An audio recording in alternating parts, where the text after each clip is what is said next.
amazzi ne Museveni twamuyita yali waali naye Museveni kyamubuukako bwe yalaba abakanda bonna abakadde ennyo abavubuka obwana obuto abayigirize baprofesa na buli omu yenayinayina nga bonna bajja okuyisa ekivulu bazze okuyisa ekivulu mu maaso ga Ssaabasajja Kabaka bwe baatuukanga mu maaso ga Ssaabasajja Kabaka nga bambadde amakanzu gaabwe amenyu kuba tulinga abaalagana ne beemala mu maaso ga Ssaabasajja Kabaka mu mazzi Museveni n'ati ekyo kyekikolwa ekyali ekyamaanyi ennyo ekyazuukusa abaganda bonna bonna ne bavaayo ne baagala ebika byabwe ne baagala Buganda yabwe ne baagala Kabaka waabwe. Kati tukola ebintu bingi nnyo naye oluvannyuma Kaseppe we yalemwa obwa ssentebe n'abuvako kaakati tusigaza Omutaka Kibaale nga ye ssentebe yafuuse ssentebe. Omutaka Kibaale yali w'amaanyi nnyo ng'amaanyi ge gava wali nti busagya gava ku nsonga bbiri.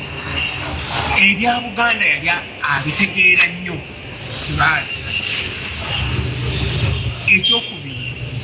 ewa Museveni nga muntu wa kitiibwa nnyo.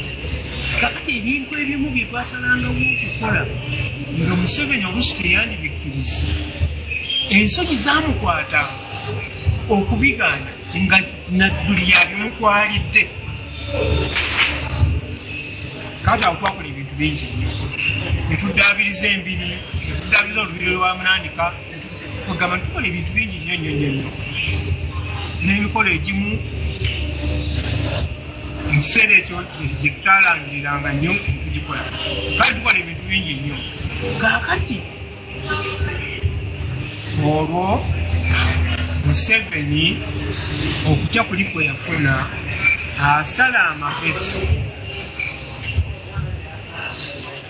amagezi Ssaabasajja Kabaka okumwetoolooza abantu be amusibeko akakomera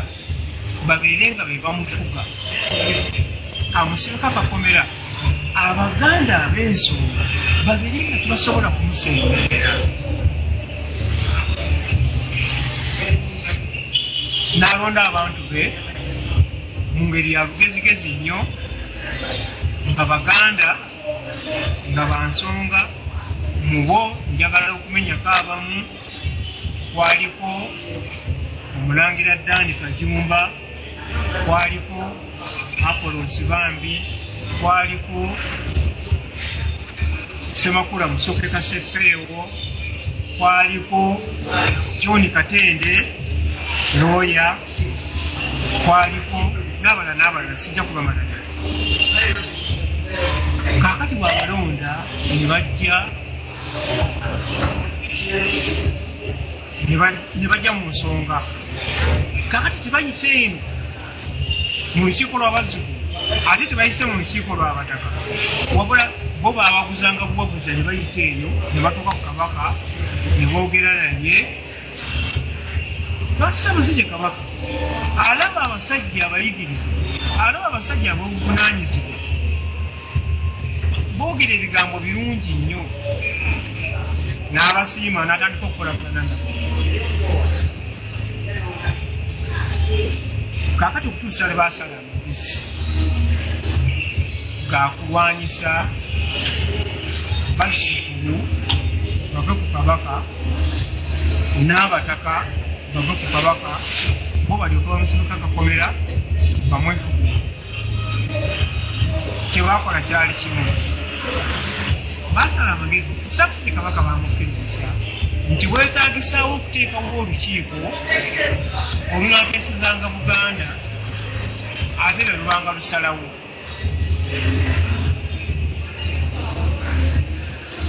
Ssaabasajja Kabaka simukunenya mu kiseera ekyo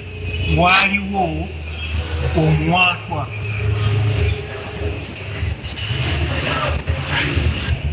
kwegamba omwatu gwo nga gujja nti Abaganda westernization eyatukolebwako kakati baali Abaganda nga tebasobola kumatira na lukiiko luno olw'abazzukulu na lw'abataka eziba zikola emirimu nedda nga tasobola kumatira wateeka okubeerawo ekintu ekiteeketeeke ku westernize kakati Ssaabasajja Kabaka bwe yakkiriza bakatende ba John Katende omanyi ye Kalinkwe ye Ssaabakoya nga bateekateeka nga bateekawo Ssaabataka Supreme Council Supreme Council nga bagiteekawo Ssaabasajja Kabaka ng'agitongoza nga balonda ssentebe balondamu n'abantu abanakiika mu bwe baabalonda nga babalonda nga bamala kukulaba nga ojja kusobola osobola okukkiriziganya nabo ku nkwe zaabwe ne babalonda bwamala okuteekawo Ssaabataka Supreme Council ne beegabira obwa minisita olwo ne enjogera ey'owekitiibwa wetandikira awo beraddeko ebitiibwa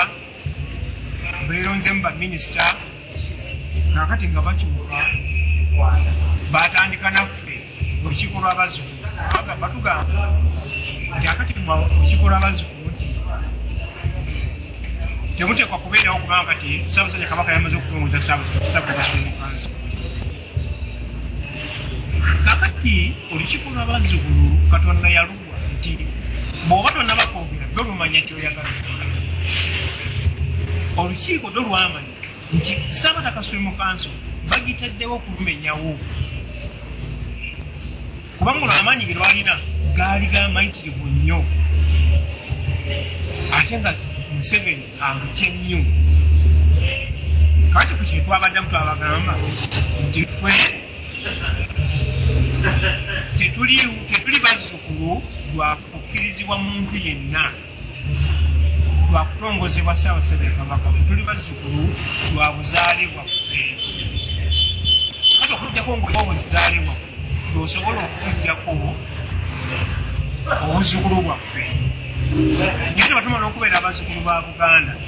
tubeera baddembe okubeera nga tulina olukiiko lututuulamu ne tuteesa ku nsonga za Buganda kaakati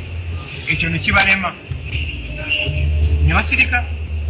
ekyavaamu ne bateekawo okutabukatabuka wakati wa Ssaabasajja Kabaka n'abataka ensolo empanvu nnyo naye byagenda okukakkana ng'abataka Ssaabasajja Kabaka tebakyamwina ku luuyi lwabwe tebakyamwina mu mikono gyabwe luli abaali bamuwa amagezi nga tebakyasobola kumufuna kumuwa amagezi n'olukiiko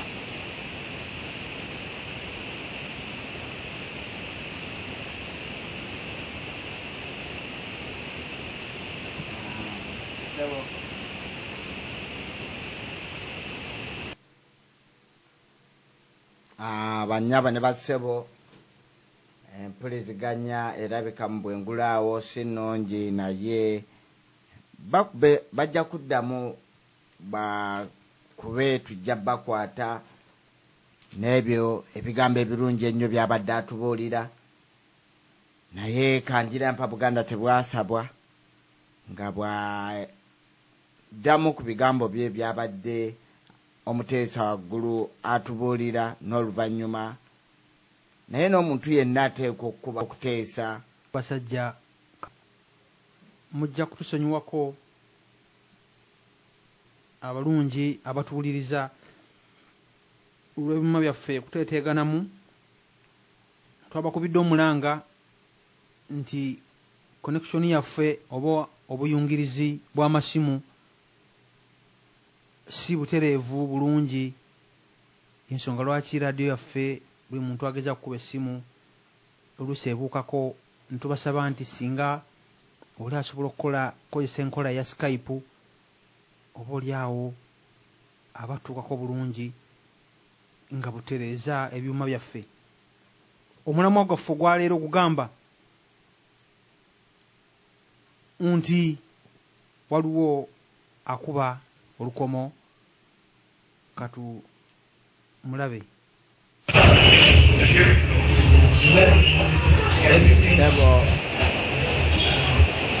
Sebo banyabo kuwuliza wulira amanyago era nawajosobudde okuba